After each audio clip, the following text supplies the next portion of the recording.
motherfuckers that are actually doing the triggering. So what you want to do is show this and make it be known that, hey, this whole thing is corruption. See, power, complete power, total power equals total corruption. And the motherfuckers that have all the power are the ones that do the corrupting. They make the laws, they break the laws, and then what they do is hold other motherfuckers accountable for the laws that they're breaking. But in other words, it's that don't do as I do, do as I say. If ever I should fall or fail, got the lawyer and bail. My mama ain't gonna spend one night in jail. Her blood raw, that's loyalty and raw. As strong as I possibly can be, because see, like I say, every time I hear about this shit, it fucks me up in the inside. And I get all welled up to the point that I get mad all over. And see, and that's why I don't want to be. Some things that you have been speaking on at City Hall. You have been on the road, speaking at venues about your younger brother, our younger brother.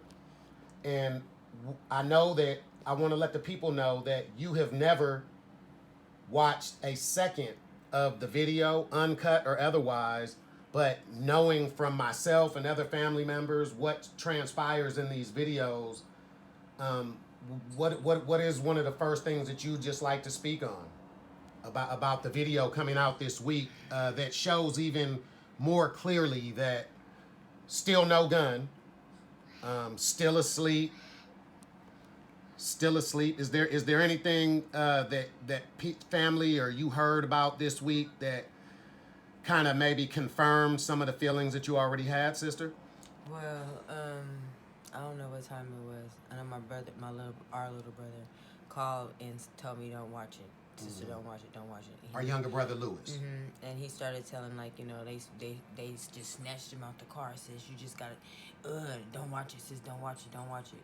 So I started calling everybody, making sure the kids was okay, because I didn't know who had seen it already. I called Deidre, my daughter, and she hung up the phone on me and instantly went and watched it and was just like, Mom, there's no gun. Do something. Nobody's life was threatened in harm's way for anything, right. For them to, for 55 bullets, casings that they found that they trying to say, there's no telling how many bullets my brother took for them they just say to do 38. That. But all I'm on that it was this one person who said he didn't feel nothing. He went peacefully, and she showed me how my little brother was, you know, looking. She said that one bullet that went through his chest. Yes. That was the one that just took his last breath, and she told me that. And so when my cousin called me and was like, sis, you could see all the bullet holes in his body when they was pulling him out the car, and they were still trying to do CPR, and the stupid person didn't know how to do CPR. So they was like something, and then Officer Darton, I guess you all get back to that one, was trying to tell them to continue doing CPR, but don't do CPR, or some old bull crap. It just make me want to watch it because that man sat in my face. He looked at me dead in my face and told me he wasn't So let me... In Vallejo, the Solano County DA just appointed a special prosecutor to investigate a highly criticized police shooting there after the DA, refused to take the case. Tonight, a legal expert tells KPIX5's Joe Vasquez the move is a big mistake. Trevor's still unconscious. Nearly a year and a half after Vallejo police shot Willie McCoy to death in a Taco Bell drive-thru, Solano County District Attorney Krishna Abrams announced tonight she will appoint a special prosecutor to investigate the case, Michael Ramos, the former district attorney in San Bernardino County.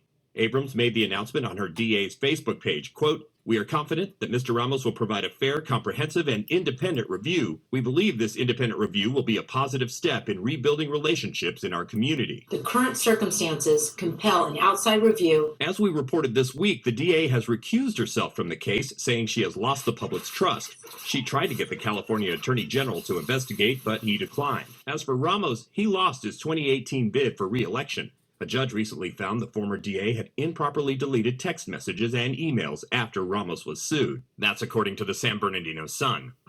As district attorney, Ramos persisted in the case against Kevin Cooper, a death row inmate convicted of killing 4 people, including 2 children. I am 100% certain Kevin Cooper committed these murders. But as CBS News' 48 Hours reported, there's a mountain of evidence that shows Cooper is innocent, including DNA evidence that doesn't match Cooper to the crime. Still, Ramos has insisted Cooper is guilty and should be executed. It looks like within this office, this man was, quote, a scoundrel. Attorney John Burris represents the McCoy family. My view on her, she should withdraw the appointment of this person, and she should go find an independent person who is not a person who's bringing a lot of baggage to him. He has just a terrible history, and I can't imagine what that Ms. Abrams was thinking to bring someone in like that. Legal analyst Judge Ladoris Cordell. He's the last person that would instill public trust and confidence in this investigation. How responsible, how culpable is Krishna Abrams? You have to realize that she's been the Solano County District Attorney since 2014. So we're not talking about just Vallejo police murders, but any police murder or a police officer using his lethal force weapon in Solano County, she has had to decide on. Not one time, as it pertains to a police officer using lethal force, has she decided to prosecute. If she was aware of rituals such as badge bending, how culpable is she, cousin? Well, she knew. And you know, it's documented that she knew, as well as the mayor knew, you know, Nicolini knew, and Nicolini is now suspended for destroying evidence in the Sean Monterosa case. Come on. Officer Darden, Officer Steve Darden, let me kind of let the people know this is a member of Vallejo's Fatal 14. He is probably one of the most decorated members of the Fatal 14. And what my sister was referring to as far as it pertains to what happened to our younger brother Willie is in some of these videos that were released this week, you can see where Officer Darden gathered up officers into what I would into what we would call a football huddle of some sort, and he was basically quarterbacking the plan, told him to turn off cameras, turn off sound, and he was quarterbacking the crime scene. Now, the reason why my sister brought up Officer Darden with such disdain is we're going to share a little bit of history about our younger brother as it pertains to Officer Darden. After my younger brother, her younger brother, our younger brother, Willie, after he lost both his parents by the age of 12, he went to live with my sister Sharmel. Right here, my sister. And Willie was rebelling a lot. Would you say, sis? Yeah, and he was he was just doing his thing in football, and everybody most definitely he was making all the plays. The team was winning and everything, but Willie Graves wasn't with. And so what I would like you to speak on, sis, is let's let the people know what we're getting at, folks. Is when these officers say they don't know who Willie was, it's a zip damn lie. And Officer Darden had a direct relationship with our younger brother. And there was a specific time outside of the times he came to pick up Willie for midnight basketball at Vallejo High School. When Willie tried to run away from home. Yes. And, speak on it, sis. When my mama was alive, let's get that straight. No, right, sorry. When my mama first had passed away, but they still was living over there at the house. Yes. And Willie tried to run away. Officer Darden was the one that chased Willie down and helped us put him in the backseat of my car. That's when I drove him to my house to Rancho. Yeah. So Darden, when And so what we want the people to know is that the recently promoted Officer Darden, the new police chief, Shawnee Williams, one of the first acts he did as chief was to promote Sergeant Darden to lieutenant. So we have a man with the history of brutality, as well as he's killed some people in his time as a Vallejo police officer. Let's not get it twisted. This is one of the more violent ringleaders of the Fatal 14. He clearly was quarterbacking and coordinating what was going on at the crime scene. He absolutely 100% had a relationship with little Willie. Yeah, we want everyone to know that. When Willie had put them 12 holes in my wall, instead of them taking him to juvenile hall, Darden used to come pick him up on the weekends. And you know, help him out and keep him from getting a little angry and all that little stuff. And he used to come out there and sis, I forgot his name, Monterosa. The other officer. Yeah, his partner. And I can even remember a time during the time that Willie was with you, you did not want to let him go to the football game. And yeah, Willie was a hell of an athlete. And they wanted him. They didn't really care about him, but they needed him for the team. Was it the Raiders? He played for the Raiders, and he played for the what's the other team?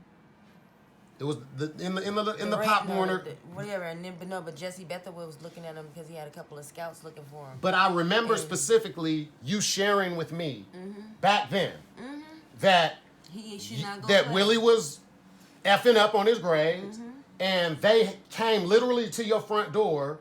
Officer Darden and his partner, and Coach D. Coach D, he worked for St. Quentin. He was a correction officer at St. Quentin, and they coach. And they were like, "We got him."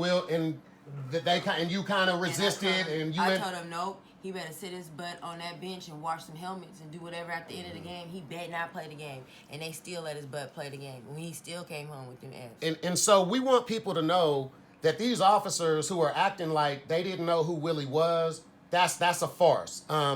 Cousin? We've learned tonight that no criminal charges will be filed against the 6 Vallejo police officers who shot and killed Willie McCoy. You may remember that officers shot and killed him after he was found passed out in his car in a Taco Bell drive-thru with a loaded gun on his lap. New at 10, our crime reporter Henry Lee is here after talking with the special prosecutor who made the decision. Henry? Yeah, Frank, this shooting and its aftermath was just a big source of controversy. These officers fired 55 shots altogether, and in this case, no one wanted to review the case until the special prosecutor came in. Gun. 6 Vallejo police officers will not be criminally charged for fatally shooting Willie McCoy in a Taco Bell drive-thru in 2019. McCoy was asleep in a car with a gun in his lap. I felt that all 6 were legally justified. Authorities say the officers fired 55 shots in 3 seconds after McCoy awoke and reached for the gun. McCoy was hit by about 3 dozen of those rounds. As soon as the officers felt that there was no more threat, they stopped firing. Special Prosecutor Michael Ramos, a former San Bernardino County DA, reviewed the case at the request of Solano County DA Krishna Abrams, who recused herself. The state attorney general also refused to step in. Ramos said McCoy clearly posed a threat. We had this individual with a gun in his lap that was loaded, that you have to, you can't sit back as a, Monday morning quarterback. And one of the officers who opened fire, Ryan McMahon, was terminated by Vallejo police, not for deciding to shoot McCoy, but because he fired a shot while another officer was about to be in the line of fire. McMahon was also cleared of criminal liability for fatally shooting Ronell Foster a year earlier. In a statement, Vallejo police said, "The death of Willie McCoy is a tragic loss of life. We continue to extend our heartfelt condolences to the family and friends of Mr. McCoy." So this is not surprising, but it's shocking, sickening to us. Civil rights attorney Melissa Nold represents McCoy's family and says the gunfire was excessive. It's an overkill. It's unnecessary. A man who hasn't actually grabbed a weapon or opened fire on you to continue to shoot until the person is just immeasurably deceased. Now, among the materials reviewed by that special prosecutor was a report by a use of force expert, but he was hired by the city of Vallejo, and that expert found that those 55 shots were reasonable. Frank? Henry, is there any reaction? We obviously saw the reaction there from the family's attorney, but is there any reaction from the family, and what specifically could they do now? Welcome to the Secrets of the Rabbit Hole Media Network. This is a Secrets of the Rabbit Hole podcast. I'm your host, David D. Harrison, along with my cousin, Kori McCoy. Together, we speak the unspoken on police misconduct and provide a platform for impacted families to share their truth. How deep does the rabbit hole go? Let's talk about it. Let's talk about it, cousin. Let's talk Earlier about today, we were made aware by our attorneys that they had discovered, not through a phone call or through being contacted in the professional manner that you would expect, but they had discovered on Twitter that the special prosecutor that was selected by Solano County District Attorney Krishna Abrams, he had come back with his verdict, reviewing the case of our loved one, Willie McCoy, our lost Vallejo son. Willie McCoy murdered on February 9th of 2019 by 6 Vallejo police officers. So Krishna Abrams had recused herself, passed the buck to a friend from Southern California. Who Why? Why did she do that? Because the proof and the overwhelming proof, I should say, cousin, it's so much up in her face and up in front of all of our faces, it can't be ignored. And there's no way that she was going to prosecute the people that she works with, that she cares for, and that she loves. Finishing up about this prosecutor from Southern California, former San Bernardino County prosecutor, cousin, in 16 years, he had never prosecuted a police officer for an officer-involved shooting.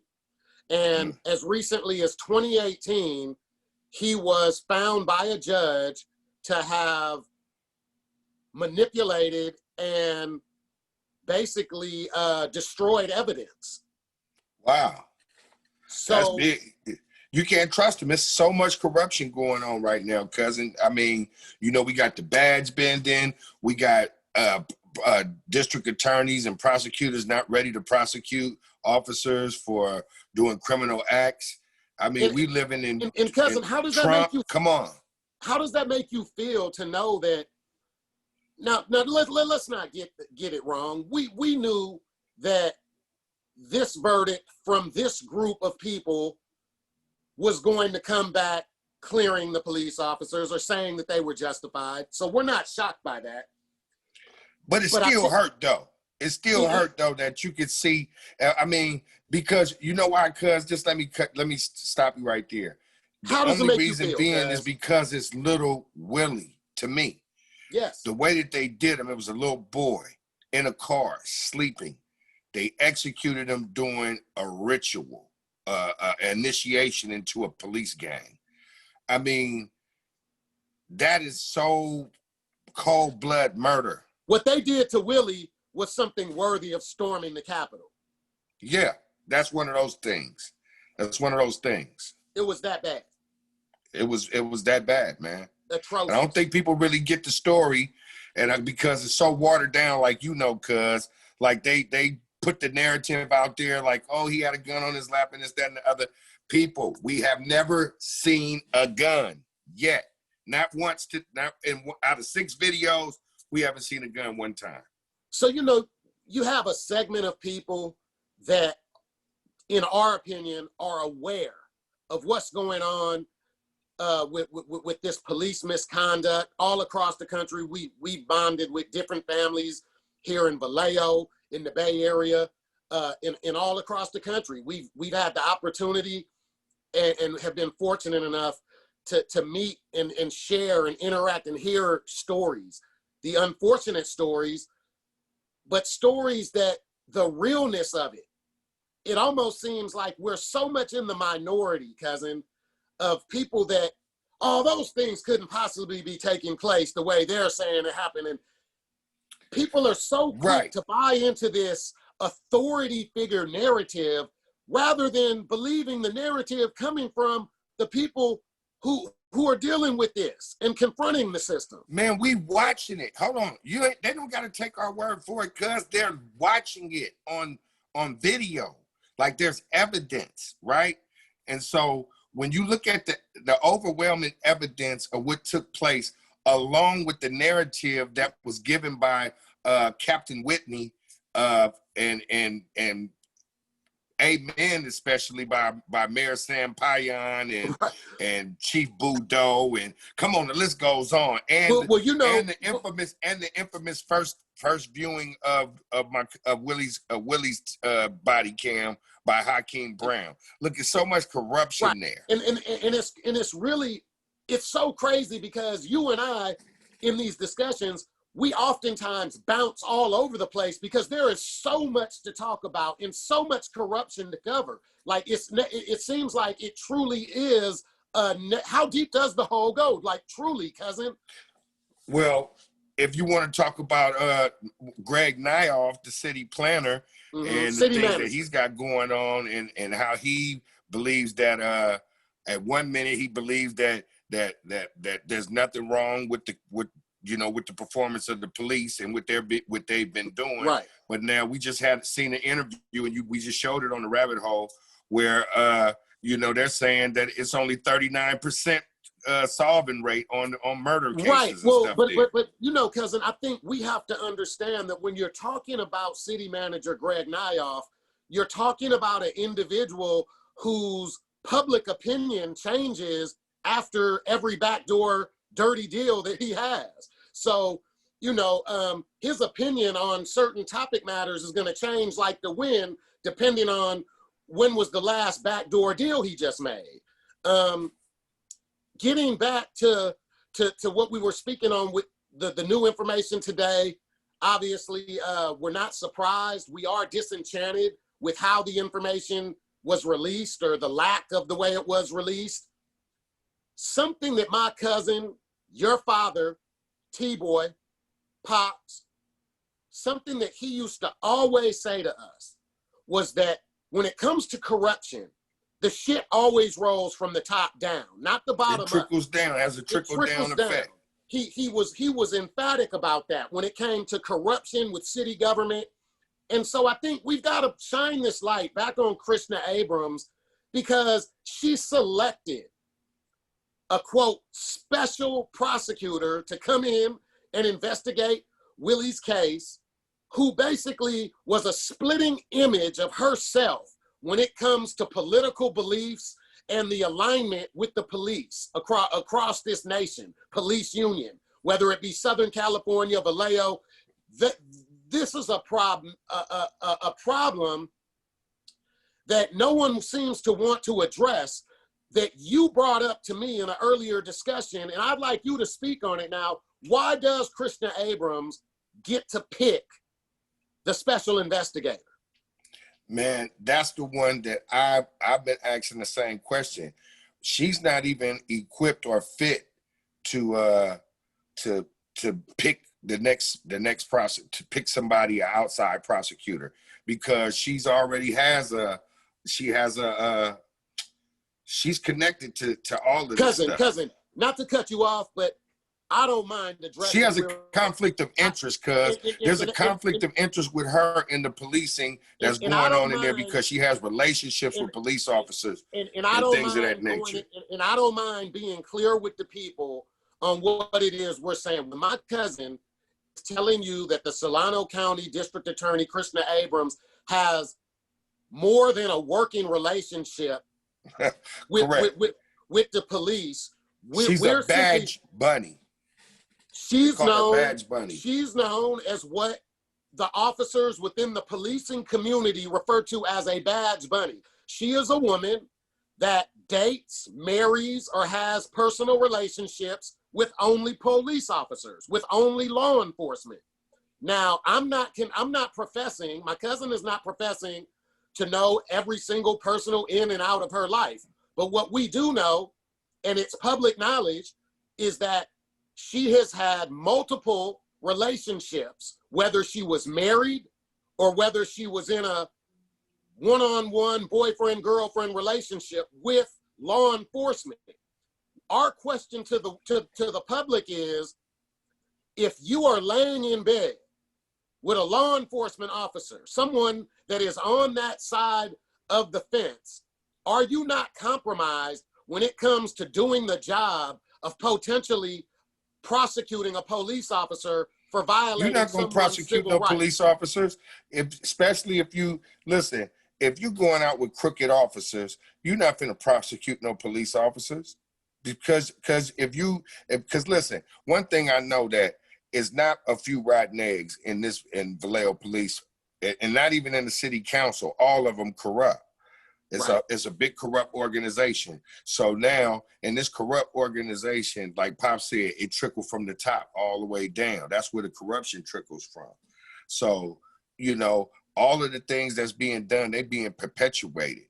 They're being perpetuated and enforced. So when Krishna Abrams when she recused herself from Willie's case and from Sean Monterosa's case. She had personal connections.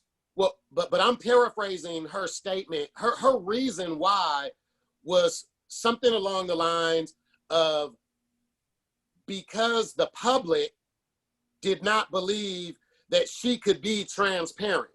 Now, she's right about that, but what's funny is that I think that what she was holding back was that she absolutely could not be fair and transparent, but it wasn't because of how the public perceived her. It was because that she damn well knew she's in relationships and has children with law enforcement. And listen, the thing about it is we don't know who it is. It could be some of the officers that's involved in this shit. It could she be could have a personal coworker. interactions with. Who knows? But she's for police. Why would you pick that person to investigate? So people, like, because I know that everybody's not always. If you my friend and I gotta investigate you, I'm gonna find my friend. You my friend, you my cousin. I'm gonna investigate you. Oh, my cousin didn't do nothing. It was okay. But cousin, let me just say this. The same way where I just saw in the state of Georgia, I just saw last week, the state by a narrow margin just appointed a black man as senator and appointed another young man, Democrat, over an old redneck with police ties that didn't need to be in office. My point is that people are getting out and voting, and I'm not saying you see an immediate difference, but if we stay consistent with it, we can make a difference. How many of us in our communities, the only time we voted for a lot of us was to come out and vote for Obama because he was a black man running for president. Let me tell you something, people. Krishna Abrams is not qualified to do the job of district attorney of any county because she is clearly pro-police. In that being said, she ran unopposed, meaning no one came out to run against her for this job. And the voters, did we even care? We have to identify candidates that are gonna prosecute police officers and vote them in and get rid of these people that are in office. They're in office to protect police officers. Krishna Abrams has been in office since 2014. She has never prosecuted an officer for an officer-involved shooting, and she never will. And it could be as blatant as walking up to a man eating a hamburger and shooting him in the back of his head. She still would not prosecute. Listen, it should be criminal. She should be investigated, and she should be investigated for on criminal charges. Because first of all, how can you know about some of these crimes? It's a lot of crimes that these police have committed, and you know about it and do nothing. That makes you a criminal too. Because you were sworn to because the thing with Krishna Abrams. And I think what people have to, you talk about waking up people a lot, and you are profound with some of your knowledge and the things that you say. I think in Krishna Abrams' case, we have to wake up and understand that Krishna Abrams took 2 oaths, just like many district attorneys across this country. She took the oath that we saw in public, that you and I have gone back and seen the still shots and the video of her taking the oath when she was sworn in as the district attorney. But the real oath she took is the one she took behind the scenes when she showed a little glimpse of it, when she flied the Blue Lives Matter flag on her Facebook page before she got called out on it and was embarrassed by it and erased it.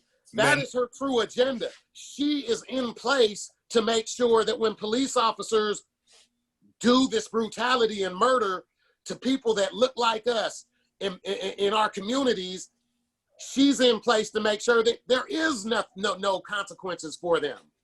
That's why she's there. That is the true oath that she took. Man, you know what I see, man? I see that, man, that this is like that Trumpism, man. I see that these police officers and these city governments that's complicit with the police force are man, they just extorting the people is what they doing. They just leeching and extorting the people, and they've gotten greedy, double dipping on salaries for the city and shit like that, and killing people, even selling drugs, doing everything that a criminal would do. Police officers have a green light to do it, and nothing. I know we reflect on Pops all the time, and because this is really, it's truly another moment that I wish he was here, because I would bring up, Pops, let's address some of the, let's have some of these uncomfortable conversations that people don't want to have, but that need to be had. The people that are in positions of so-called power, that have the responsibility to prosecute, that have the responsibility to change laws for the better and protecting people and holding police officers accountable.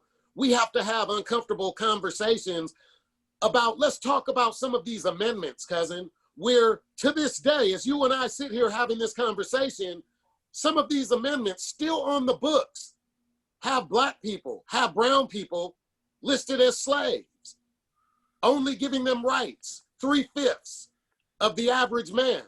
These things have still not changed. And is this an underlying factor in how the police continue to treat and get away with the misconduct and treatment that they're unleashing on citizens? Man, it's gonna be a time when, man, it's a time for everything, man. It's gonna be a time when we're gonna have to fight, man. And just to keep it real, man, we didn't sat down for this shit for a long time. I mean, and we've been begging people to just leave it, and we ain't asking for nothing. Just leave us the fuck alone. Quit locking us up in your jails. Quit killing us. Quit poisoning us. You know what I'm saying? Quit doing everything in your power to slow us down from being happy and productive in life and raising families and stuff like that. You don't want fathers in the house with their children. You want to tell people, see, this is the thing, man, things like that. And now we're in this age of 2019, February 9th, with Lil Willie in the parking lot, falling asleep, waiting on the food, waiting in line, and 6 officers show up around the car and do that fuck shit. So cuz I want to address a certain segment of the population out there that pays attention to what we do. We have a lot of supporters, and we have love for all the people that are behind what we're doing and the truth that we believe we're speaking. But we also, we get messages from people that don't agree with some of the things that we say. And I read some of that stuff, cuz. Cuz I want to address because we've received certain comments about what happened to Willie, and certain people feeling that it was justified.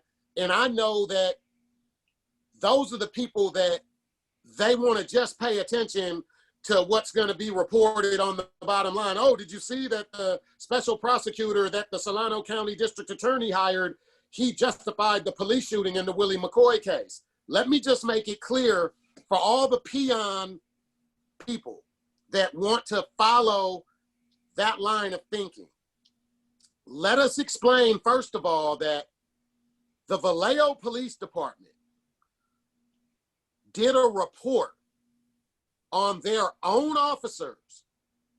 So the co-workers of the 6 officers that murdered Willie, their close friends, the people that they were at these barbecues bending badge tips with, these same people are the people that wrote up the report and took the report and put it in a certain wording and left all kind of shit out and phrased it in a way to where their guys would be found innocent. The special investigator, let me be clear, that Krishna Abrams hired to do an investigation, his investigation is based solely and only off this report that was handed to him by the DA, which came and was written from the Vallejo Police Department. there is. Hey, did we not watch a video, cuz? Hold on. Did we not watch a video where McMahon said that he hadn't even been questioned? Exactly. So what kind of investigation was they doing? He'd never been questioned in two shootings? It was investigation equivalent to a kangaroo court, cousin. And we know that. And I think the frustration that continues to bubble up in us and the frustration that keeps us fueled as well is where is the outrage from the people? You know, I'm pissed off, man. I really am. It's like, I mean, you know, I seen white people. You know what it is? Let me tell you what the outrage, why it hasn't came like that. People, like I said, our people are hypnotized. Cause now, if they really seen what happened to Willie, like we seen what happened to Willie, and they was left with that image, they think differently because, you know, it's different when you know that you got people in your family that reminds you of Willie that you love, and you see what they did. Well, you know, I unnecessarily. think that's they didn't the have key, to do though, that. because people have to care. Like the information is there.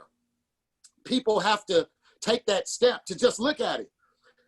I saw the video of the flat out execution of one Rennell Foster.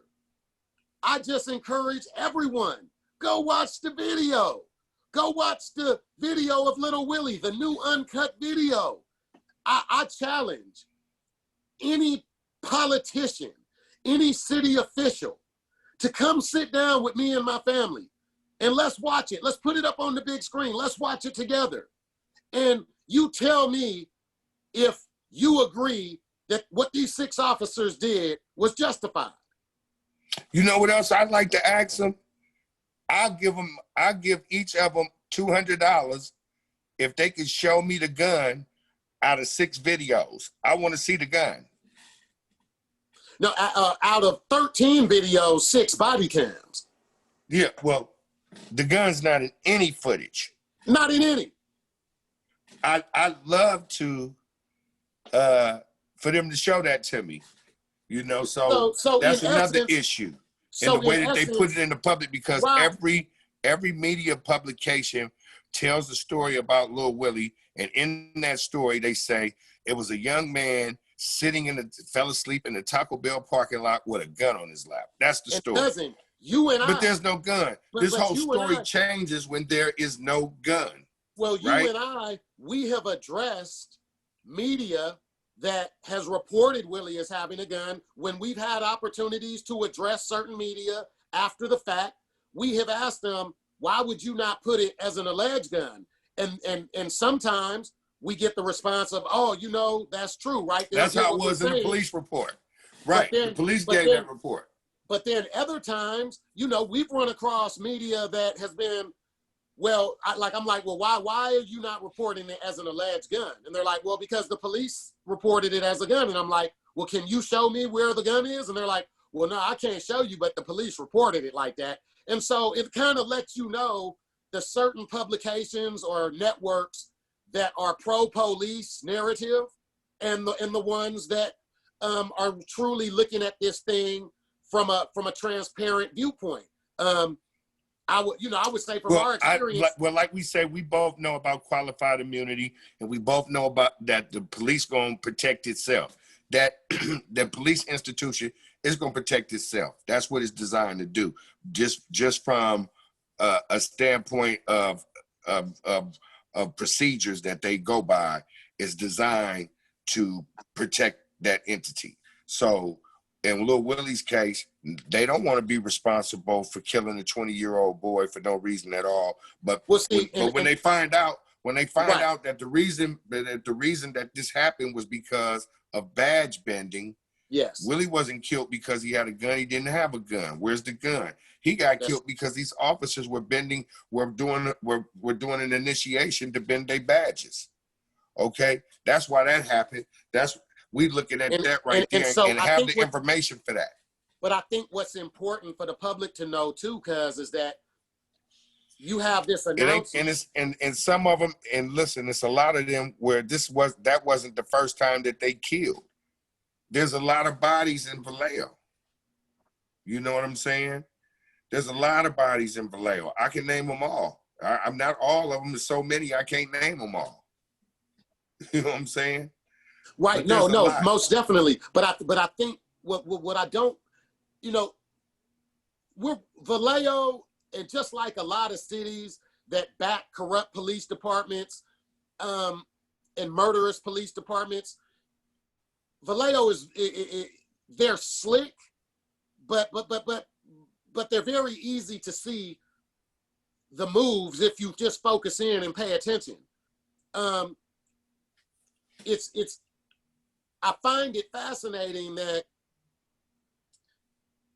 people are so quick to accept the police narrative because we see social media. We've encountered people that are like, the first thing they want to say is, oh, well, you know, didn't your brother have a gun? Well, why would you say that? Well, because they said he had one. Well, you saw the video, didn't you? Yeah, I saw the video. Well, did you ever see a gun? Come to think of it, no, I didn't see a gun. Yeah, Nope. but and a lot of people will, but hold on. That's one demographic of the people that do that. But there's another demographic of people that will swear up and down that they seen a gun in that video, and they never seen a gun. It was all the power of the suggestion with the subtitles in the video, Yes. with the officer prodding you, telling you, oh yeah, that sound you're hearing, that's not a gunshot, that's just the wind. You know what I'm saying? So they're coaching you and telling you how to view this video, but when you turn the sound down and you watch this video, it's horrific. They're murdering. They're setting up a murder because in the beginning, oh, I don't want to give them a chance. There's a lot of shit going on in this, people, that we were questioning in the beginning. Me and my cousin, I mean, to be honest, we were questioning this in the beginning, like fuck. Did he really say, I don't want to give him a chance? You know, what the fuck are they doing? And we had no idea. Well, let me stop lying. I knew what happened. And I already knew. I played out in my mind. But I told my cousins. But it ended up coming out that exactly what I said they were doing. Well, you know, cousin, but I think it's important to also mention that with this special prosecutor that was brought in to do the investigation, the chances, what are the chances that he even looked into the badge bending situation? Like the fatal 14, the recent destruction of evidence in the Sean Monterosa case. Like, all of these things go hand in hand. They're all connected. And it's a crying shame that the system, that our society is allowing this to take place. They're allowing it to happen right in front of us. Man, the point that I'm making, cuz, is it's all corrupted. Even the city government, man. I mean, look, you got Hakeem Brown, who is a city council member with a checkered past with felonies attached to it for doing vicious things with women. He was beating on women and basically pimping because he had a do not do list for the girlfriend. Gave her a list of things not to do. Don't talk to other guys. You know what I'm saying? You have to be quiet. I'm the boss, and whatever I say, go. That type of shit mentality. And he's on the city council, and he's been to prison. Now you got on the other end these bootleg preachers that they bringing in to come in and try to coax families that had murdered victims to make them think that this narrative that the police are giving is the real narrative. And this is the secrets of the rabbit hole. And we call a spade a spade. In one of our I'm just keeping it real. In one of our recent episodes, we had footage of an interview with Shawnee Williams talking about how the police department and him are working with the community, people such as Pastor Quick. Man, don't that burn you up, cuz? Like how they get you in there, man, and they try to see. Most people don't know unless, people don't know until they really impacted and it's on their front porch, man. It hit their front door. when they hit their front door and they find out that all of this stuff that you believe in, you pay into and buy into it doesn't benefit you. It's worthless. Okay, we finna roll into a break. We'll be right back with the Secrets of the Rabbit Hole Media Podcast. The gun lie being put out there from the beginning. Or at least to use alleged. They know that despite all the murders, the killing, the evil and deception that these people have been perpetrating, particularly police, we're talking about right now, that the people still believe in them. No matter what they do, they still believe in them. So all they have to do is just say, it was a gun. And the people, because remember, they programmed. Oh, they said, look, they said he had a gun. So automatically, they become desensitized. So when we get to speaking about it was no gun, only people that are not under the hypnosis are gonna speak like we are. That's gonna address it and be like, wait a minute, y'all ain't seen no gun. So motherfuckers that are actually doing the triggering. So what you want to do is show this and make it be known that, hey, this whole thing is corruption. See, power, complete power, total power equals total corruption. And the motherfuckers that have all the power are the ones that do the corrupting. They make the laws, they break the laws, and then what they do is hold other motherfuckers accountable for the laws that they're breaking.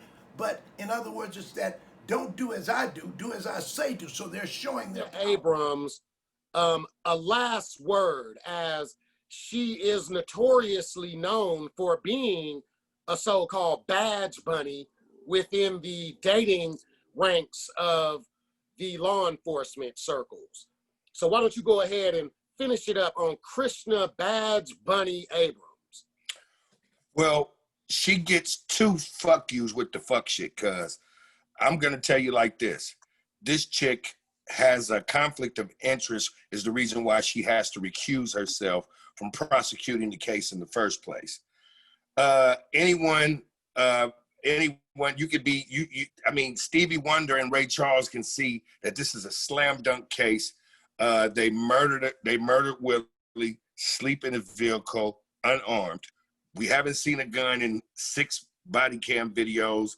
You and I, cuz we've been ready to pay people to show us the gun. Just show it to us. Let us see it.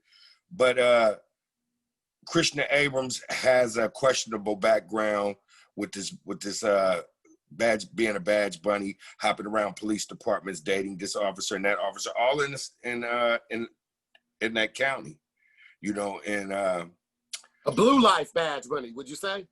She's in that county with those same officers, and some officers may be that are in Solano County, may be some of those officers involved in some of these murders. We don't know the extent of that, but what we do know is that she is not with prosecuting police officers for murder, because we seen Willie McCoy murdered on video right in front of our eyes, in the midst of all of this badge bending material that we've now come in contact with and become very familiar with. So this is going to be an interesting situation in days to come.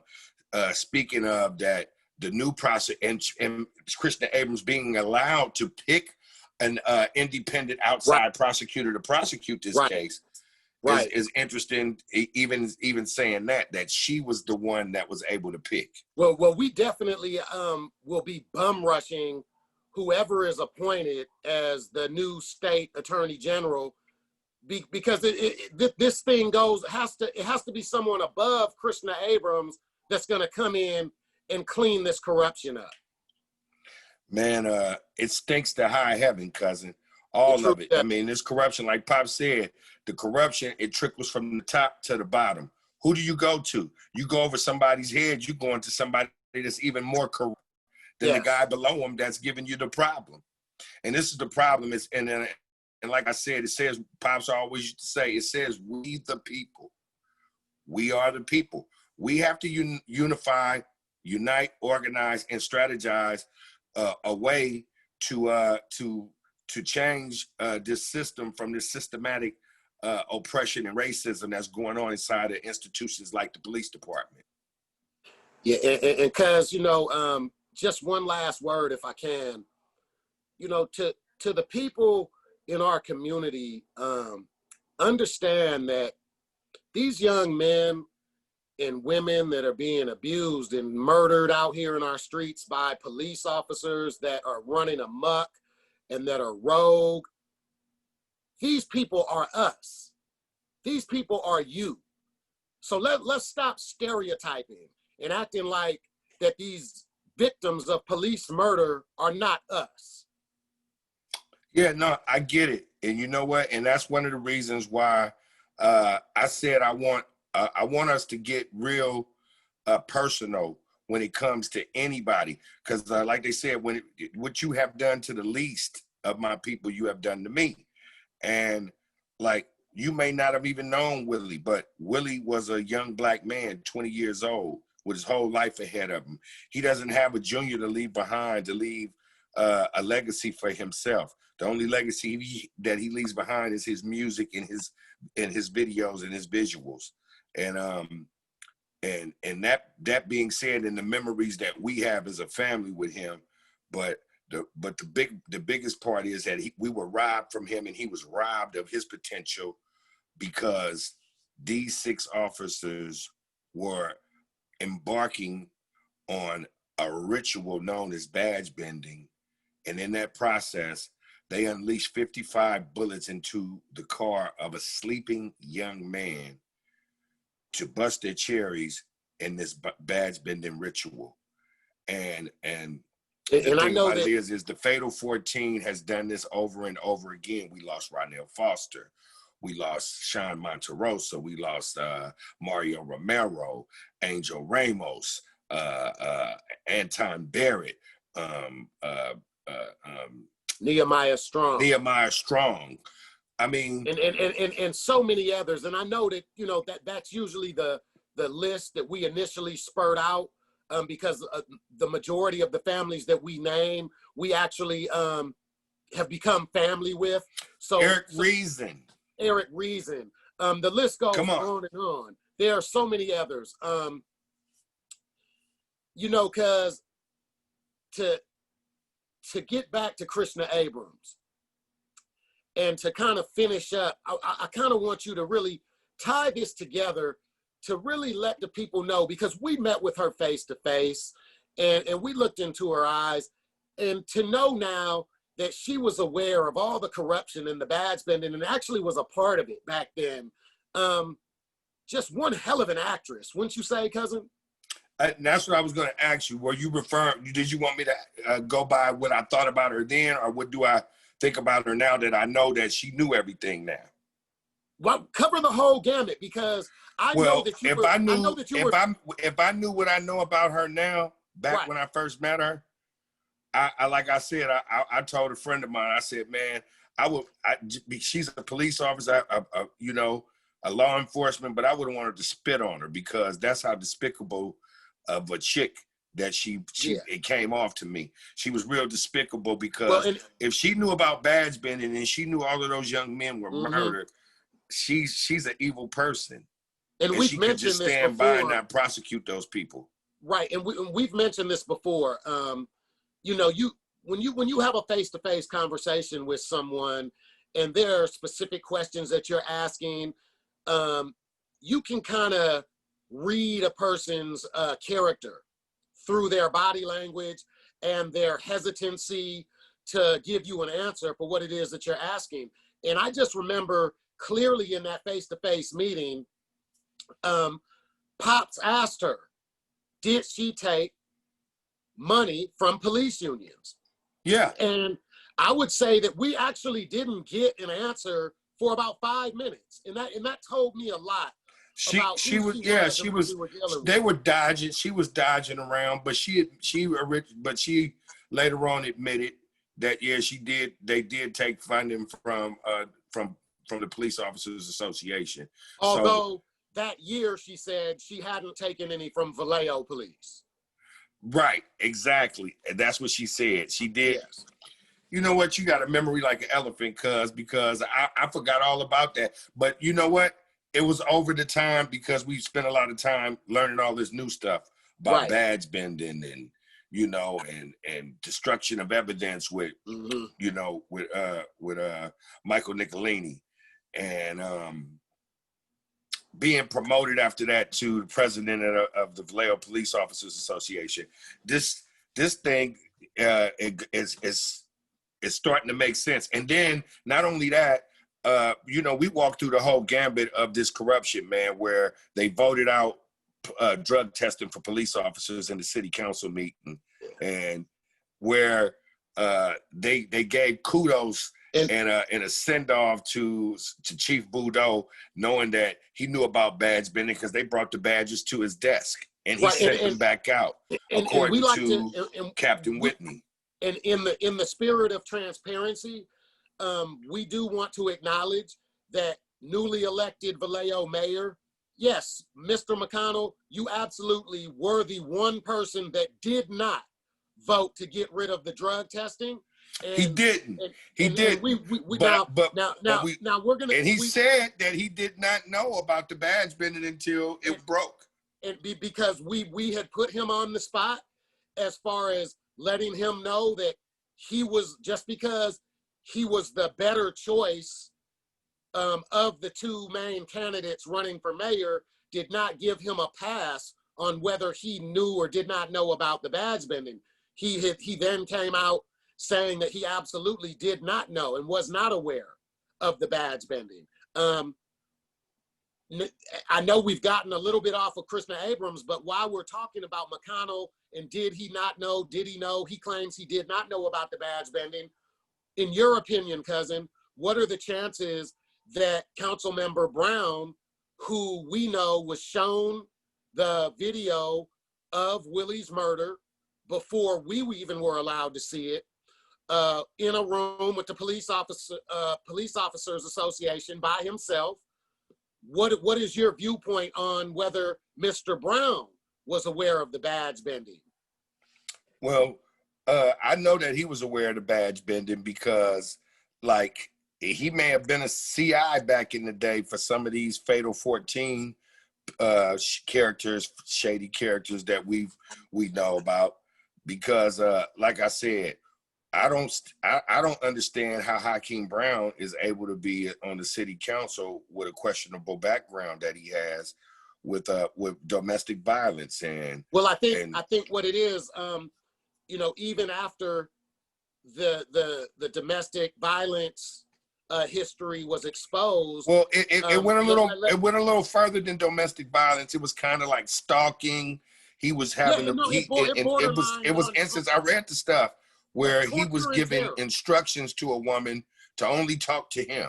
You can't talk to other people. Absolutely. I'm always right. Torture. Yes. Come on.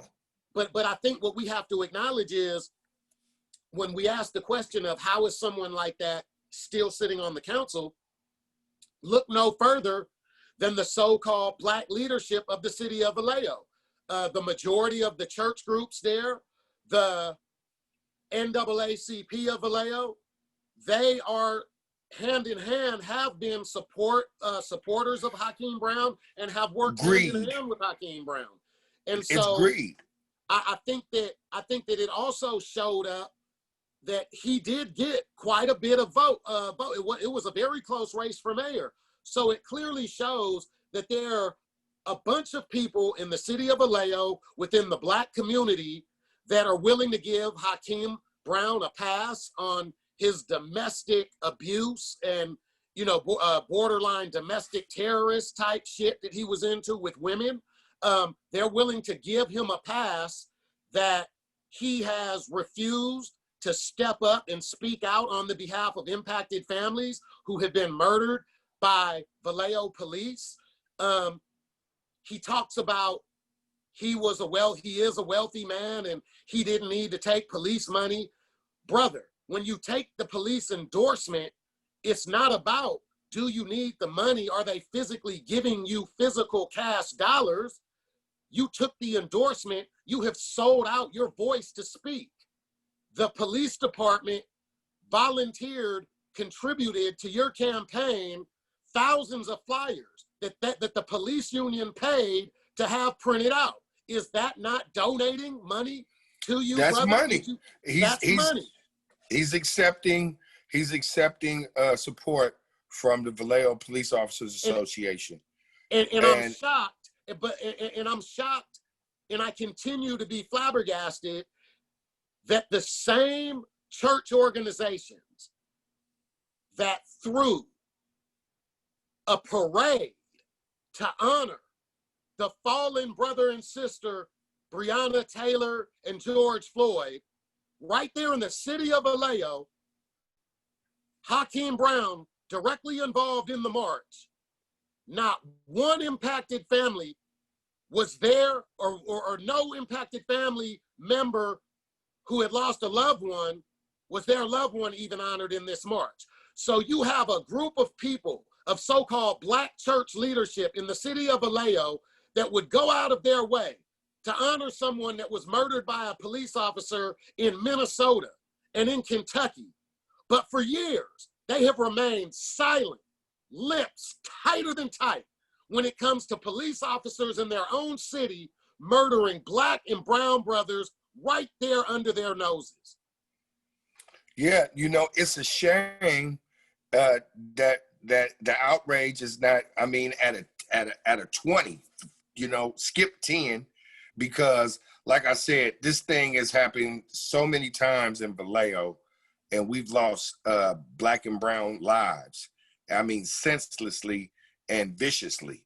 And like I was saying, I wish people could understand, but you don't want to be a part, you don't want to be in this club, man. You don't want it just to hit your doorstep, but it's coming, and it's coming at a very, very, very alarming rate. And when we dealing with Christian Abrams, a person who is complicit in this, a person who has the power to prosecute some officers and make some examples of them to stop this madness, who takes a back seat because of personal relationships on the job, right, and maybe a little culpability and some corruption going on inside of that city government system. And that is a prevention of getting some transparency and some true to life data, so that we can make the necessary corrections to make this thing right, where some true justice will shine through. And the only way that justice is going to shine through, because some of the things that these officers were involved in, some of the crimes, like, for instance, the Rondell Foster case, it's a person riding a bicycle without a reflector. Right. The officer told later on, said, hey, I pulled him over because I was about to teach him bicycle safety. But you stun tase him, you beat him with a flashlight, shoot him in the back several times, and then in the back of the head for the coup de grace. This is the type of behavior that's going on with these officers, and they'll send a guy like Hakeem Brown to go to the families along with the preacher to schmooze the family who's already grieving and going through, don't know what to do. They angry, they sad, they don't know what they feeling at the time. Right. And then they have these people come in and befriend you to be your friend, along with other activists coming from those Black Lives Matter, NAACP people, coming around people, knowing that your loved one was just viciously murdered. And they play on your emotions. And cousin. But see, they got people who are real, who don't give a fuck about the money, that'll blow their fucking heads off for trying to play that fucking game. And they don't know that some people just hold themselves and don't even trip off of it, because that's what they just trying to hold themselves because they want to do the right thing. But what do you do? How do you do the right thing to a person that ain't being right by you? Yeah, because a little earlier you had mentioned the 55 shots by the 6 cops. And I think people should understand that when you see the hurt and the pain in my cousin's face right now, it's because we had to unzip a body bag and look at a body that took 38 bullets, 13 of them fatal. And I don't know if people, until you see that with your own eyes, I don't know if you can really wrap your mind around what it is that they actually did to Willie. You don't understand it. They just see that video of the car, but they never see what we seen. Them snatching him out the car like a rag doll, a dead body, throwing it on the ground. This is a person who sat around Thanksgiving dinner table. This is a person who sat on the fish bank with the family and went fishing. This is a little guy who had so much laughter and brought so much joy to other people's lives that was stolen for what? For these officers who were committing criminal acts. This is a CCE case. Anybody who understands what that is, that's an ongoing criminal enterprise. It's an ongoing criminal conspiracy going on in Vallejo, California, and it starts from the top. The city planner, he's a shady character. Mm-hmm. Yeah, Greg Nyoff, and Greg then you Nyoff. have, I mean, and to be honest with you, the only one that I think that was really kind of stand up was McConnell, that was on that city council when we sat in. Like everybody else was like really basically looking at us like he was the only one. What the fuck they doing here? He was the only one asking credible questions like, how the fuck are you about to commit $70 million to a police station and we haven't even and you ain't even seen the place. All you've seen is a blueprint. Yeah.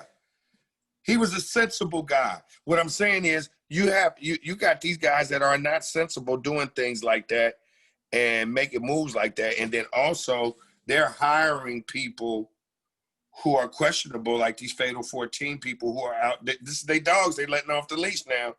They're coming into your community to commit crimes as a gang within the police department. And they're murdering people in the process. They're leaving a body count behind. So who's responsible? Who's really responsible?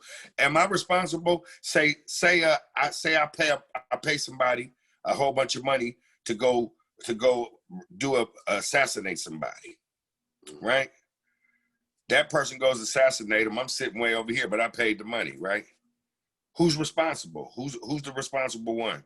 Who get the most time? The motherfucker that called the hit, or the motherfucker that did the hit?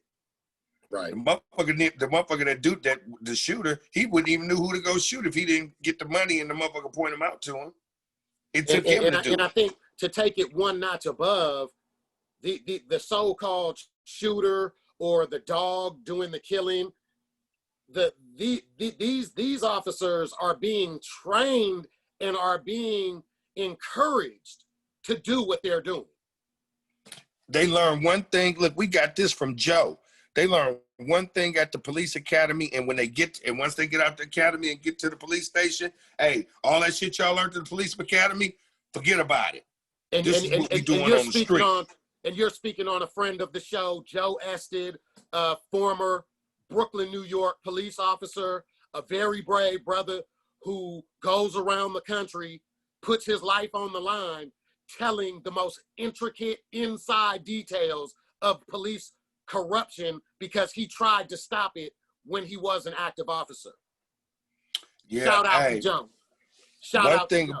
One thing I can say about Joe is that he's very informative because he's been there on both sides of the line. He was raised in the projects, and so he knows his community as well as he knows the experience that he had when he was policing. But what he offers to the Secrets of the Rabbit Hole is a lot of information that could save a lot of kids' lives. What we plan to do with Blue Life Training, teaching kids how to when they come in contact with law enforcement, how to safely go home without being or go to jail, whichever one you got to do, but with your life, and to walk away with your life. And I'm glad you brought up what we're working on with the Blue Life Training. I'm not sure how we are on time, but I want to just, before I forget, I want to give a shout out to Rob Reason and fam, frontline activist movement out of Vallejo, California. Shout out General Reason, and shout out to Rob Reason and the whole fam podcast, man. And it's so vital and important for what Rob and the whole entire fam group is doing. They have put themselves in the line of fire, and they've stepped up. Him along with Prince and so many of the others, Ashton. It's a whole long list of the brothers and sisters with fam that are put themselves in the line of fire because they are in Vallejo, California, and they are spitting the truth about what has been taking place with the Vallejo Police Department, with the corrupt city government. So we on the Secrets of the Rabbit Hole, we want to give a shout out to our brothers and sisters from the fam movement. Hey folks, thanks for joining us here at the Secrets of the Rabbit Hole Media Network, here on the Secrets of the Rabbit Hole podcast. If you'd like to leave a donation, you can do that at thesecretsoftherabbithole.com. And if you'd like to just drop us an email or leave a comment, do that at thetruth@thesecretsoftherabbithole.com. And if you're interested in donating to the Willie McCoy Foundation, we are the change. Please log on to thewilliemccoyfoundation.com, check us out, and make a donation. Thanks for watching. Vallejo City Councilors discussed a new waterfront police station for the department on April 23rd at the same meeting where relatives of police brutality victims Stephon Clark and Oscar Grant spoke in solidarity with the family of Willie McCoy, who was killed by Vallejo PD in February. If it was your son, how would you feel? Would you want justice? Me and my family, we want justice. You gotta hear us. All y'all gotta hear us. You know why you gotta hear us? You gotta hear us because we ain't going nowhere. You gonna have to kill us all. Yes! I'm listening to you talk about your $100 million for a police station. But I promise you this much. This problem with police brutality that is disproportionately impacting the African American and Latino communities, they're coming for you too.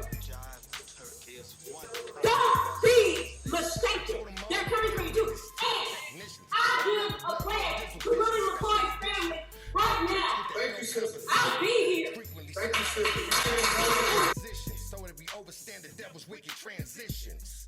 Tonight is only going to get worse if you don't pay attention to our pain. I can get very angry, and many of us can get very angry, and then many of us can act in ways that can be dangerous to all of us.